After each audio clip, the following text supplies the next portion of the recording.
Trench Crusade, by Factory Fortress Incorporated, is a tabletop wargame set in a really screwed up alternative World War I. It was 1099, the First Crusade have captured Jerusalem and the Knight Templar found unholy artifacts sealed off beneath the city. Naturally, being a bunch of psychopaths called upon by even bigger psychopaths with authority to tell them to go do horrible things in the name of God and thus can do no wrong, they immediately opened the gates of hell. Fast forward 8 centuries later, much like in real life, the Europeans still haven't fixed shit and it's now the era of Trench Crusade. The battle between the forces of evil and hell continued, and also the Sultanate is just having the best time being God's most favorite sons and daughters here. So what exactly is Trench Crusade? It's a war game, or more specifically, a skirmish war game. Yes, some of you are probably confused. What's with the background lore going on about giant artillery and tanks turning kilometers of ground into wastelands, millions of fanatics being sent over the top to get mere inches of respite, goddamn cloned Metachrist super soldiers getting sent to hell to turn back the tide for even just a little bit, and hell having an upper hand over the sea with their sophisticated naval forces, submarines, and even staging naval assaults with powered armors? Nope, you get to control a bunch of guys and that's about it, with you and your opponents moving one piece at a time before switching turns. But to be fair, they are pretty cool guys. Heretic Death Commando, freaking Mecha Church, Sultanate Assassin, Artillery Witch, Hell Knights, and goddamn Brazen Bull. Some of these ideas are fucking raw, some of these ideas are also raw, in the meat sense. Anyway, let's talk about how this game work. Like most war games, you gonna want a bunch of d6, and sit down for a bit, because the action system in Trench Crusade is quite interesting.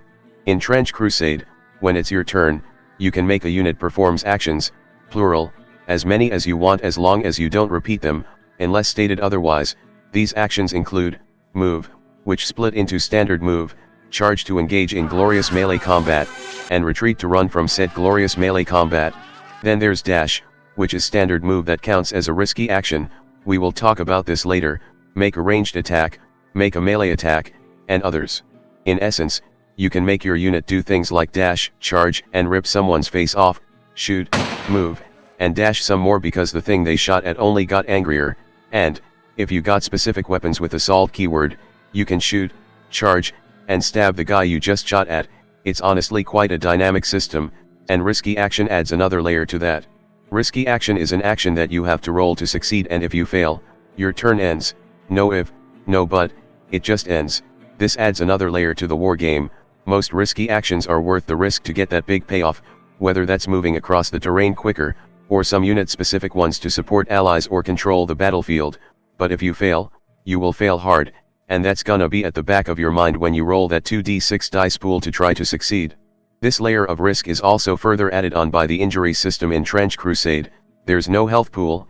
Instead, each time a unit takes a hit, you have to roll on the injury chart, which for the most part, means that almost everything can potentially go down in one shot at turn 1, but more likely, they will receive some kind of penalty, like blood marker that makes your dices worse, which can be countered by blessing marker, which makes your dice roll better.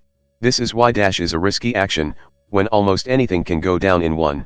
Exposing yourself to flank an enemy to get that clean shot might be the game-winning move you need to risk for. This makes Trench Crusade a surprisingly mobile tactical wargame despite the name. When you win hard, and when you lose, well, hope the Lord is watching and your armor is intact. Now that you understand the basics, let's build a warband. In Trench Crusade, to build up your personal warband of colorful characters, you need ducats and glory points. These are spent to purchase your units and also equipment for your units, some of which are exclusive to a faction.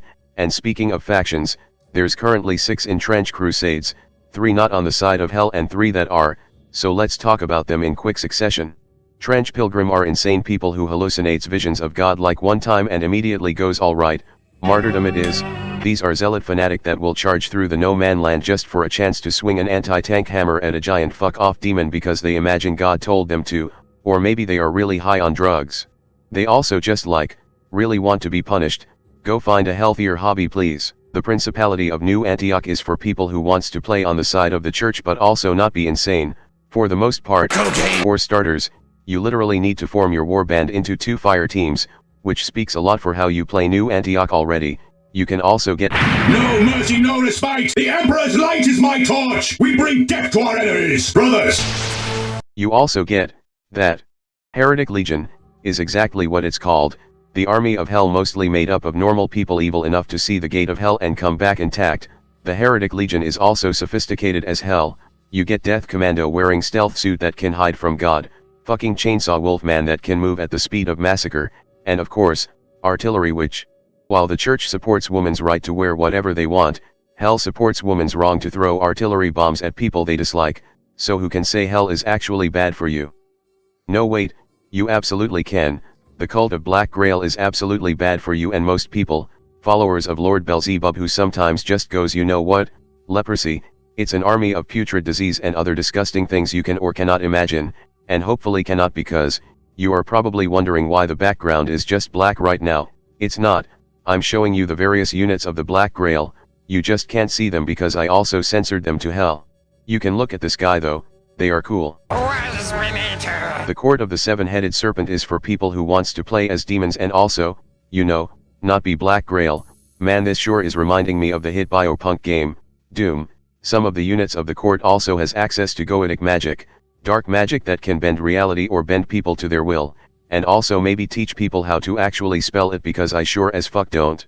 And finally, the Iron Sultanate, the most favorite son and daughter of God because they have not fucked up a catastrophe of epic proportion, so favorite in fact, God raised earth and stone to make a barrier to protect them that has so far proven to be completely indestructible, and the heretic has apparently invented nukes in the 1545 so, it clearly works very well.